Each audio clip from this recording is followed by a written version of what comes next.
হরে কৃষ্ণ প্রিয় ভক্তগণ, আমরা যারা গোপাল সেবা করি বা আমাদের বাড়িতে যাদের গোপাল আছে তারা গোপালের বুকের মধ্যে একটা পদচিহ্ন আঁকা দেখতে পায়। সেই পদচিহ্ন আঁকার অর্থ হচ্ছে হয়তো ভগবানের বুকে কেউ পদাঘাত বা লাথি মেরেছে।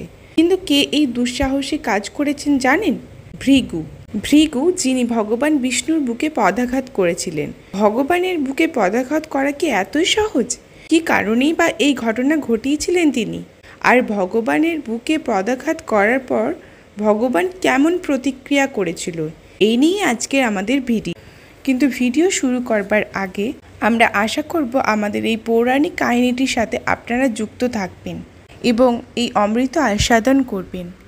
পদ্মপুরাণ অনুসারে জানা যায়, একদা সরস্বতী নদীর তীরে মহর্ষি কশ্যপের নেতৃত্বে একটি বিরাট বৈদিক যজ্ঞের আয়োজন করা হয়েছিল। পুষ্পিত নদীর তীরে নানা রকম উপাচার দিয়ে এবং দূর দূরান্ত থেকে আগত মুনি ঋষিদের নিয়ে শুরু হলো যজ্ঞ। বৈদিক মন্ত্রোচ্চারণে এক ঐশ্বরিক আবহ তৈরি হলো চারিদিকে। ঘটনাক্রমে সেই যজ্ঞস্থলে হাজির হলেন দেবর্ষি নারদ। ভগবান বিষ্ণুর মহাভক্ত দেবর্ষি নারদের আগমনে সমস্ত মুনি ঋষিরা উল্লাসিত হয়ে তাকে স্বাগত জানালেন এবং সাদরে আসন গ্রহণ করার অনুরোধ জানালেন। এক পর্যায়ে দেবর্ষি নারদ ও ঋষিদের মধ্যে শুরু হলো শাস্ত্র আলোচনা। বেদাদি শাস্ত্রের বিভিন্ন বিষয়ের আলোচনা চলাকালীন একসময় নারদ প্রশ্ন করলেন, এই যে যজ্ঞানুষ্ঠানটি সম্পাদিত হচ্ছে, এতে আসলে কে সন্তুষ্ট হবেন?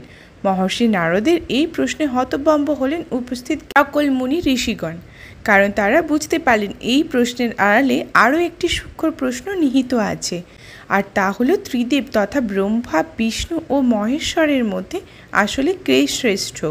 স্বাভাবিকভাবে এই প্রশ্নের উত্তর দেওয়া মোটেও সহজ কথা নয়। তাই বিজ্ঞ ঋষিগণ চললেন মহর্ষি ভৃগুর কাছে। আপনারা হয়তো অনেকেই জেনে থাকবেন, এই ভৃগু ঋষি ছিলেন অত্যন্ত জ্ঞানী ও বুদ্ধিমান। তিনি একধারে সপ্তর্ষিদের একজন, জ্যোতিষশাস্ত্রে অসামান্য জ্ঞানের অধিকারী, ভার্গব বংশের প্রতিষ্ঠাতা, প্রজাপতি ব্রহ্মার সন্তান এবং ভৃগু সংহিতা গ্রন্থের প্রণেতা। এই সকল কারণে যজ্ঞরত ঋষিগণ মহর্ষি ভৃগুকে বেছে নিলেন তাদের প্রশ্নের উত্তর খোঁজার জন্য। সিদ্ধান্ত হলো ভৃগু ঋষি সত্যগুণের আলোকে ব্রহ্মা, বিষ্ণু ও মহেশ্বরের মধ্যে কে শ্রেষ্ঠ তা বিচার করবেন। তো ত্রিদেবের পরীক্ষা নেওয়ার জন্য যখন মহর্ষি ভৃগু প্রথমেই গেলেন তার পিতা ব্রহ্মার কাছে। ভগবান ব্রহ্মা তখন ধ্যানস্থ অবস্থায় তার 4 মুখ দিয়ে 4টি বেদ পাঠ করছিলেন। এরপর ভৃগু ঋষি তার পিতাকে কোনো প্রকার সম্মান না দিয়ে তার ধ্যান ভঙ্গ করলেন। ব্রহ্মা তার মানসপুত্রের এমন আচরণ দেখে কিছুটা বিস্মিত হলেন। বললেন, হে পুত্র, আমার নিকটে তোমার আগমনের অভিপ্রায় নিবেদন করো। ভৃগু ঋষি বললেন, হে পিতা, আমি একজন ঋষি, কিন্তু আপনার লোকে এসে আমি কোনো সম্মান প্রাপ্ত হলাম না, এতে আমি অসম্মানিত বোধ করলাম। পুত্রের এমন স্পর্ধা দেখে ক্রুদ্ধ হলেন ব্রহ্মা। বললেন, মূর্খ ভৃগু, আমার পুত্র হয়ে আমার আলোয় এসে আমার কাছে সম্মান প্রাপ্তির কথা বলছো? আমি তোমাকে অভিশাপ দেব। ভৃগুমুনি তৎক্ষণাৎ স্তব করে ক্রোধ শান্ত করলেন প্রজাপতি ব্রহ্মার। তিনি তার পুত্র হওয়ার সুবাদে ক্ষমা প্রার্থনা করলেন ব্রহ্মার কাছে। প্রজাপতি ব্রহ্মাও তাকে নিজের পুত্র বিবেচনা করে তাকে অভিশাপ দেওয়া থেকে বিরত থাকলেন। তবে তাকে এই বলে সতর্ক করলেন যে ভবিষ্যতে যদি এই রকম কাজ পুনরাবৃত্তি ঘটে তাহলে তিনি তাকে অবশ্যই অভিশাপ দেবেন। এরপর পিতার কাছ থেকে বিদায় নিয়ে মহর্ষি ভৃগু চলেন দেবাদিদেব মহাদেবকে পরীক্ষা করতে। তখন দুর্গম কৈলাস পর্বতের শিখরে তুষার বৃষ্টিত হয়ে ধ্যানমগ্ন হয়ে আছেন দেবাদিদেব মহাদেব, আর বাইরে প্রহরায় ব্যস্ত নন্দী মহারাজ। ভৃগু ঋষি নন্দী মহারাজকে বললেন তার দেবাদিদেবের সাথে সাক্ষাতের অভিপ্রায়, কিন্তু আপত্তি করলেন নন্দী মহারাজ। তিনি বললেন, শ্রী ভোলানাথ এখন গভীর সমাধিতে লীন, এখন কোনোভাবেই তার ধ্যানভঙ্গ করা উচিত হবে না। নন্দী মহারাজের এমন প্রবল আপত্তি সত্ত্বেও মহর্ষি ভৃগু নাছোড় বাঁধা। তিনি শিবের সাথে সাক্ষাৎ করার জন্য বদানুবাদে লিপ্ত হলেন নন্দীর সাথে এবং সবশেষে নন্দীর বাধা উপেক্ষা করে উপস্থিত হলেন ধ্যানরত মহাদেবের কাছে। পরিকল্পনা মোতাবেক তিনি এবারেও অনেক কর্কশভাবে ধ্যানভঙ্গ করলেন শিবের। প্রকৃতস্থ হয়ে শিব জিজ্ঞাসা করলেন, হে মুনিবর, দয়া করে আপনার আগমনের হেতু আমাকে জ্ঞাত করুন। উত্তরে আরও কর্কশভাবে ভৃগু ঋষি বললেন, হে মহাদেব, আমি শুনেছি আপনার দরজা নাকি সকল মুনি ঋষিদের জন্য সার্বক্ষণিক খোলা, কিন্তু আজ আমি আপনার কাছে আসার সময় নন্দী মহারাজ কর্তৃক আমাকে বাধা দেওয়া হয়েছে। ঋষির এমন উত্তপ্ত বাক্য শুনে শিব তাকে শান্ত করার চেষ্টা করলেন, কিন্তু ভৃগু তার পরিকল্পনা মাফিক মহাদেবের সাথে উচ্চবাচ্য করেই চলেন। এক পর্যায়ে ক্রোধের উদ্রেক হলো দেবাদিদেবের। তিনি তার ত্রিশূল হাতে নিয়ে উদ্যত হলেন ভৃগু ঋষিকে বধ করার জন্য। এমন সময় ঘটনাস্থলে ছুটেলেন মাতা পার্বতী। তিনি অনুনয় করে থামালেন শিব ও তার ত্রিশূলকে। রক্ষা পেলেন ভৃগু। শিবের ত্রিশূল থেকে নিস্তার পেয়ে ভৃগু এবার চলেন জগৎপতি শ্রী বিষ্ণুর কাছে। বৈকুণ্ঠে শ্রী বিষ্ণু তখন শেষ নাগের ওপর শয়ন করে যোগনিদ্রায় রত, আর তার পাশে বসে তার পদসেবা করছেন দেবী শ্রী লক্ষ্মী। এমন সময় সেখানে উপস্থিত হলেন মহর্ষি ভৃগু।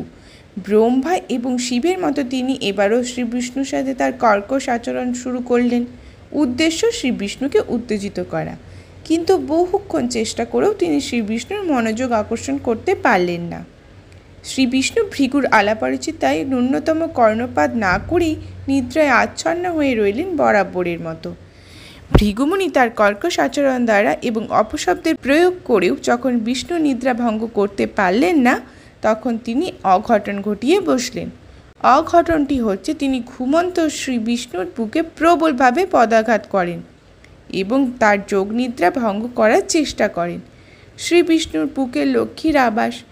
ভৃগুমুনি সেখানে সজোরে পদাঘাত করায় ঘুম ভাঙল শ্রী বিষ্ণুর। ভৃগুমুনি ভাবলেন এবার হয়তো তার আর রক্ষা নেই, কারণ তিনি লক্ষ্মীপতির বক্ষে পদচিহ্ন এঁকে দিয়েছেন। কিন্তু নিদ্রা ভঙ্গ হওয়ার পরেও নারায়ণ নির্বাকার। তিনি ভৃগুমুনির পা ধরে কোমলভাবে হাত বোলাতে বোলাতে বলেন, হে মুনিবর, আমার বক্ষে পদাঘাত করার ফলে আপনি যদি আপনার পায়ে পীড়া বা ব্যথা অনুভব করে থাকেন তাহলে আমি দুঃখিত। উল্লেখ্য, ভৃগুমুনির পায়ে তার একটি তৃতীয় নয়ন ছিল। এই নয়ন মূলত ক্রোধ, হিংসা, অহংকার ও অধর্মের প্রতীক। শ্রী বিষ্ণু মুনির পায়ে হাত বোলাতে বোলাতে সেই চক্ষুতে আলতো একটি চাপ প্রয়োগ করলেন। ফলে অহংকার নাশ হল ভৃগুমুনির। তিনি লুটিয়ে পড়লেন জগৎপতি শ্রীনারায়ণের চরণতলে। বললেন, হে প্রভু, আমাকে ক্ষমা করবেন। আমি সত্যগুণের আলোকে এই ত্রিদেবকে পরীক্ষা করতে গিয়ে আপনার প্রতি হয়তো একটু বেশি অবিচার করেছি, কিন্তু তা সত্ত্বেও আজ আমি সন্দেহাতীতভাবে বুঝতে পেরেছি ত্রিদেবের মধ্যে আসলে কে শ্রেষ্ঠ। উত্তরে শ্রী বিষ্ণু ভৃগুকে বললেন, হে মুনিবর, আমাকে পদাঘাত করার জন্য আপনার দুঃখী হওয়ার কারণ নেই, কারণ আপনার এই কৃতকর্মের মধ্যে একটি মহান উদ্দেশ্য লুকিয়েছিল। আমি আপনাকে কথা দিচ্ছি, আজ থেকে আমার বুকের যেখানে আপনি পদাঘাত করেছেন সেখানে আমি সারা জীবন আপনার পদচিহ্ন বহন করব। সেই থেকে শ্রী বিষ্ণুর বুকে ভৃগুমুনির পদচিহ্ন আঁকা রয়েছে। অনেকেই হয়তো খেয়াল করে থাকবেন, শ্রীকৃষ্ণ বা গোপালের বিগ্রহতে অনেক সময় একটি ছোট্ট পায়ের চিহ্ন দেখতে পাওয়া যায়। এটি আসলে সেই মহর্ষি ভৃগুরই পায়ের চিহ্ন। হরে কৃষ্ণ। আশা করি আপনাদের যদি এই ভিডিও ভালো লেগে থাকে তাহলে অবশ্যই আমাদের চ্যানেলটিকে সাবস্ক্রাইব করবেন।